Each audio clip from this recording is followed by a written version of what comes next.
Volume 3, Chapter 53, The Gaspée Incident.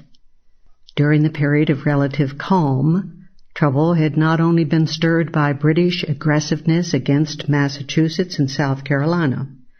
The restrictive trade and navigation acts, to which were now added the sugar and tea duties, were always in danger of being enforced now that the era of salutary neglect was gone forever.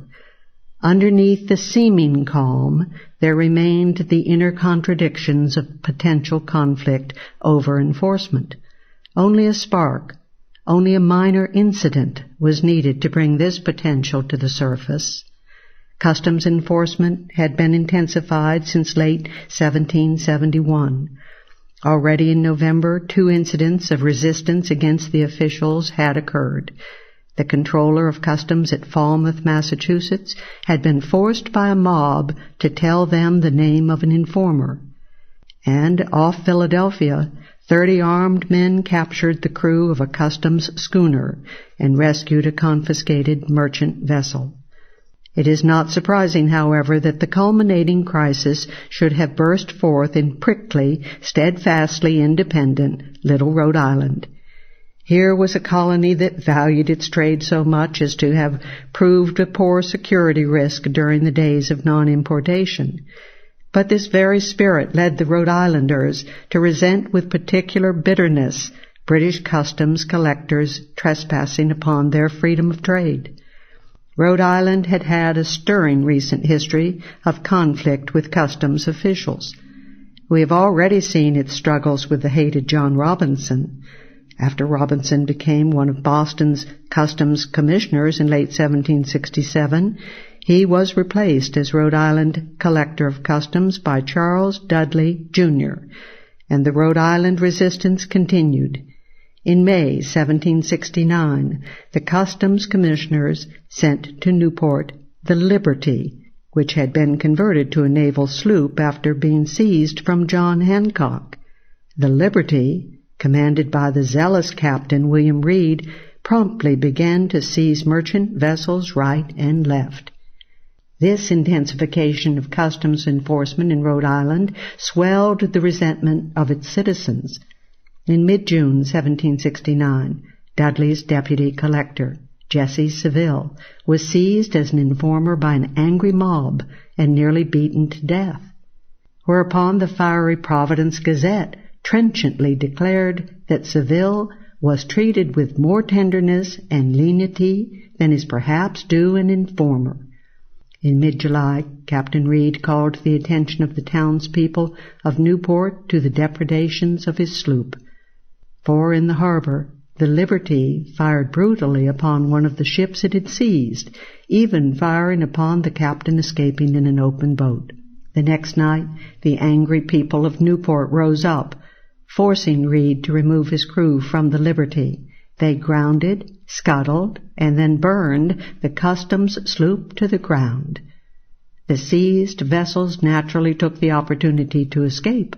True to Rhode Island tradition, nothing was done by the democratically elected government to apprehend the leaders of the mob.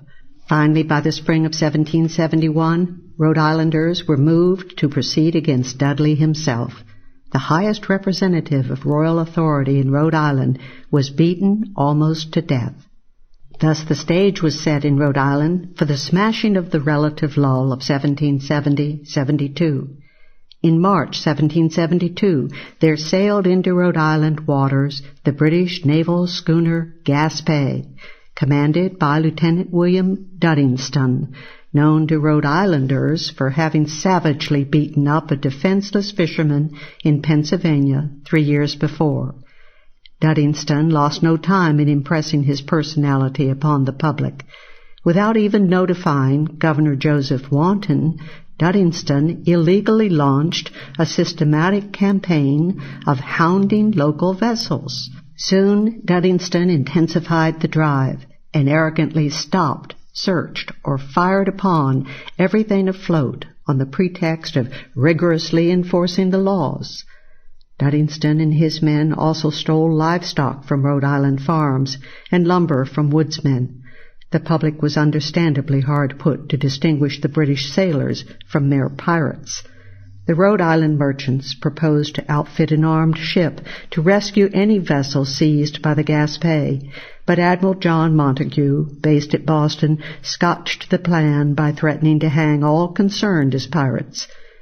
On June 9, 1772, the hated Gaspée ran aground off Warwick in the course of a fierce pursuit of a merchant vessel.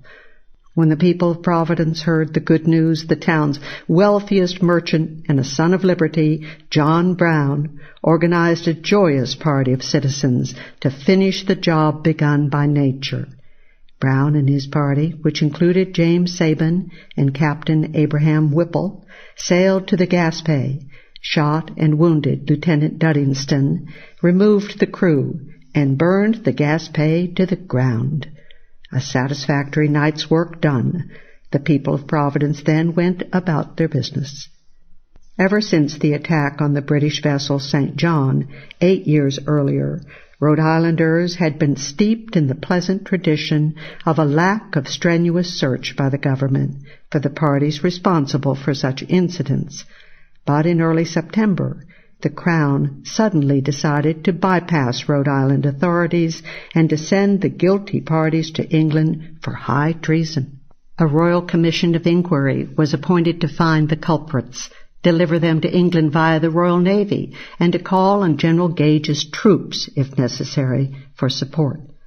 Appointed to the commission was Governor Wanton of Rhode Island, who could be depended upon not to search too hard. But he was more than offset by the other members.